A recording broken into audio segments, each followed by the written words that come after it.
早く助けに来て。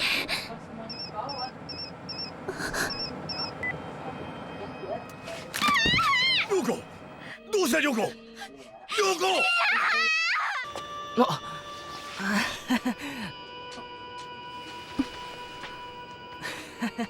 あの刑事さんが。や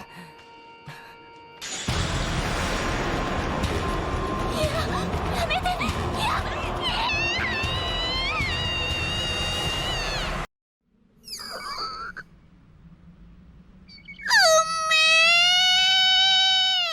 Suara telepon berdering.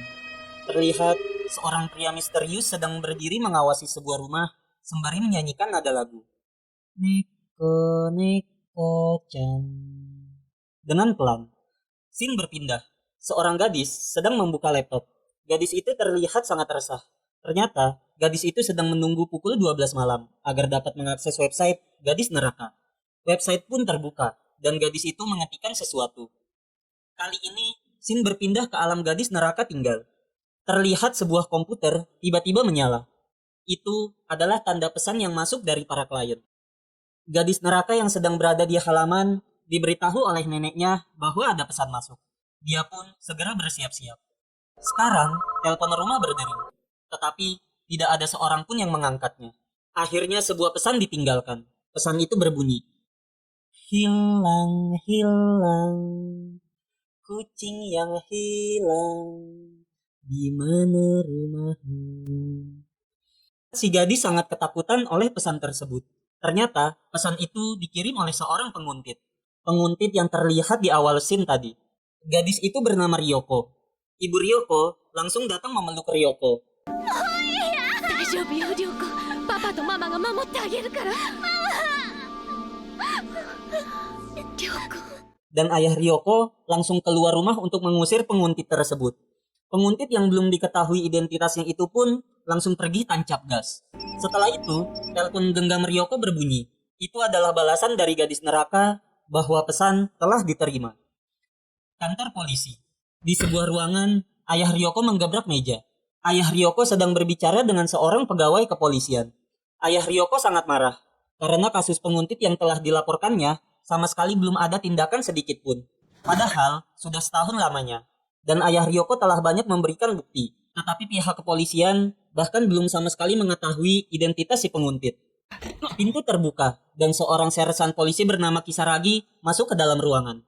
Sersan tersebut menenangkan ayah Ryoko dan menyuruh polisi satunya yang bernama Akimoto untuk membeli kopi. Pembicaraan dilanjutkan. Sersan berkata penyelidikan sudah hampir mencapai titik terang. Tetapi kepolisian masih harus bertindak dengan hati-hati. Karena pelaku yang selama ini menjadi penguntit adalah orang dalam kepolisian juga dan merupakan putra seorang pejabat tinggi. Jadi, jika salah langkah sedikit, maka kasus ini akan ditutupi. Sersan Kisaragi memberitahu bahwa pelakunya adalah Akimoto dan akan menangkapnya setelah mendapatkan bukti yang nyata. Sersan menyuruh ayah Ryoko untuk pura-pura tidak tahu. Di lain sisi, Akimoto yang sedang membeli kopi melihat dan menatap Ryoko yang sedang duduk menunggu ayahnya. Akimoto kembali ke dalam ruangan dan memberikan kopi tersebut seraya berkata, "Sersan, ini sudah yang ketiga kalinya ya kopi ditalangin. Jangan lupa diganti woi. Jangan mentang-mentang senior bang." Ryoko dan ayahnya kemudian pulang. Di dalam mobil, Ryoko melihat ponselnya. Ryoko sedang menunggu balasan dari gadis neraka. Ponsel pun berdering yang menandakan ada sebuah pesan masuk. Ryoko tampak senang. Namun, saat membuka pesan tersebut, Ryoko langsung berteriak dan melempar ponselnya. Nyatanya, pesan tersebut bukan balasan dari gadis neraka, melainkan dari si penguntit. Keesokan harinya, Ryoko diantar ke sekolah oleh ayahnya. Saat sedang menaruh sepatu, Ryoko dihampiri oleh seorang guru dan diminta untuk mengikutinya. Ryoko disuruh masuk ke dalam sebuah ruangan, namun Ryoko masih tampak ragu. Ryoko kemudian masuk, dan tiba-tiba Ryoko berpindah ke alam tempat gadis neraka tinggal. Di sana Ryoko bertemu dengan gadis neraka dan ketiga pelayannya.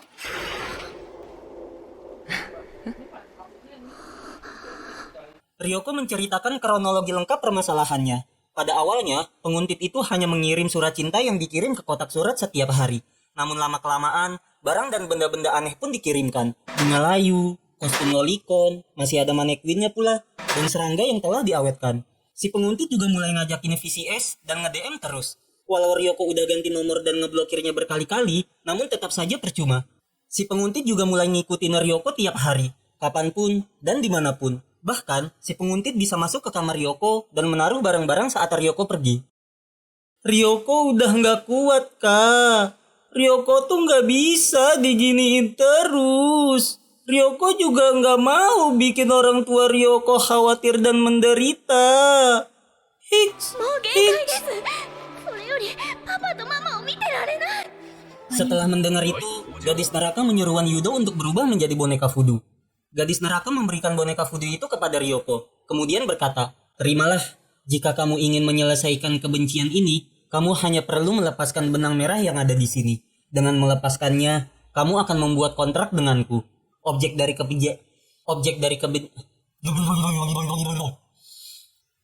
kebencianmu akan dikirimkan ke neraka. Tetapi setelah dendammu terbalaskan, kamu juga harus membayar resikonya. Karena ini merupakan kutukan untuk membunuh dan menyakiti orang lain serta diri sendiri. Setelah kontrak terbentuk, jiwamu juga akan pergi ke neraka. Namun, itu terjadi setelah kamu mati. Kamu tidak akan pernah melihat surga. Dan jiwamu yang penuh dengan rasa sakit akan mengembara selamanya."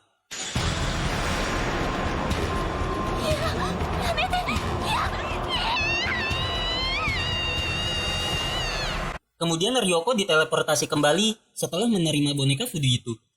Di depan gerbang sekolah, ayah Ryoko telah tiba untuk menjemput Ryoko. Namun saat menunggu, ayah Ryoko melihat detektif Akimoto yang terduga sebagai pelaku sedang bersandar di bawah pohon.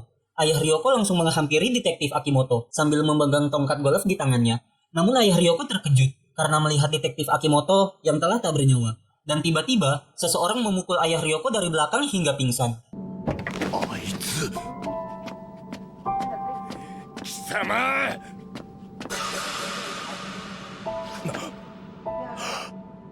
死んでる。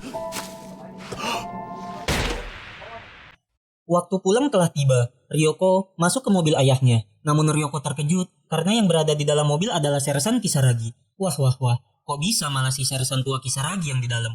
Jangan-jangan nih. Sersan Kisaragi berkata bahwa telah menemukan pelaku yang menguntit Ryoko dan akan menangkapnya sekarang juga. Namun Ryoko menjadi takut setelah melihat gantungan kucing yang berada di saku Sersan Kisaragi. Dan nyatanya, Ryoko malah dibawa ke rumah kosong oleh Sersan Kisaragi. Wah. Pikiran kalian sudah pada traveling yang enggak-enggak nih kayaknya. Sersan Kisaragi mengelap sekop yang berlumur darah. Ryoko tampak ketakutan. Tangannya dimasukkan ke dalam tas untuk menggenggam boneka voodoo. Sersan Kisaragi bertanya pada Ryoko, mengapa cintanya tidak dibalas? Wah, om-om pedo ini. Udah nggak ada akhlak nih polisi. Sersan Kisaragi pun marah karena Ryoko membantah argumennya. Kemudian, Sersan Kisaragi mengangkat skopnya tinggi-tinggi dan hendak memukul Ryoko. Namun tiba-tiba, ada seorang polisi yang datang dan berteriak, "Woi, lagi ngapain lu di tempat gelap-gelapan gini?" Karena kaget, Sersan Kisaragi langsung melarikan diri. Ternyata polisi itu adalah bawahannya gadis neraka yang menyamar, karena kontrak telah disepakati. Ryoko kaget karena boneka voodoo-nya hilang. Namun, pemuda itu berkata bahwa kontrak telah disepakati, dan memberitahu Ryoko tanda yang muncul di dadanya merupakan simbol kontrak yang telah terjalin. Benang merahnya terputus nggak sengaja saat Ryoko mau dipukul. Namun, kontrak tetaplah kontrak. Entah sengaja maupun tidak, selama benangnya terputus, maka kontrak akan terjalin. Scene berpindah ke alam gadis neraka. Enma Ai sedang berendam dahulu sebelum berangkat bertugas. Kimono dikenakan, dan gaspol berangkat naik roda terbang.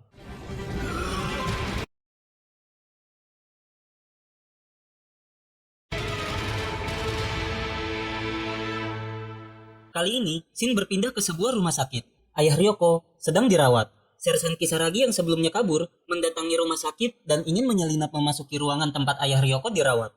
Saat sedang berjalan di lobi, tiba-tiba lampu rumah sakit kedap-kedip, kemudian mati, dan lantai dipenuhi dengan air. Ternyata, airnya berasal dari WC yang kerannya tidak ditutup. Sersan Kisaragi menoleh ke dalam WC. Sersan terkejut karena airnya berwarna merah darah. Sersan kemudian melihat tangan-tangan muncul keluar dari lantai. Namun Sersan disadarkan oleh seorang pemuda yang berkata, "Lagi ngapain pak duduk di lantai WC?"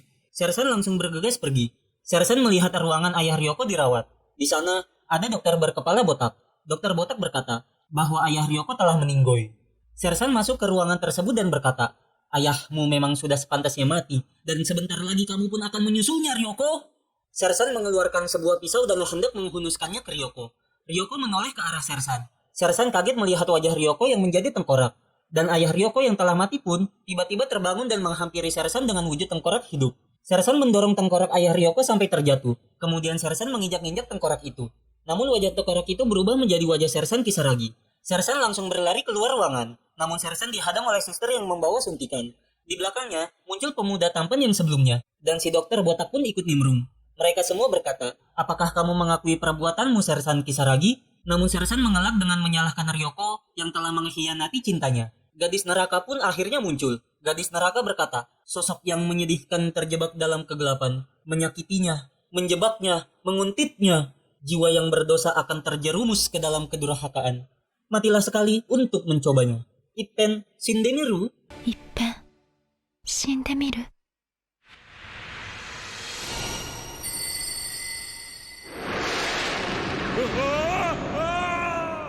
Sersan terbangun di atas sebuah perahu kayu. Gadis neraka sedang mendayung perahu itu. Sersan meminta agar dikembalikan ke tempat asalnya. Namun Nohone Onna yang berwujud tulang muncul dan memeluk Sersan serta menusuknya.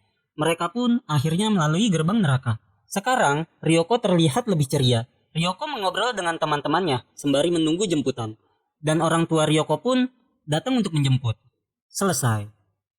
Hikmah yang bisa diambil dari kisah ini adalah sadar dirilah sebelum kalian ngedeketin cewek, cuk. Apalagi yang mukanya pas-pasan kayak bapak-bapak tadi. Ingat, wanita itu nggak selalu membutuhkan lelaki sebagai tulang punggung. Tetapi wanita itu butuhnya isi dompet, isi rekening, isi saldo, Shopee, Dana, GoPay, dan teman-teman sejenisnya.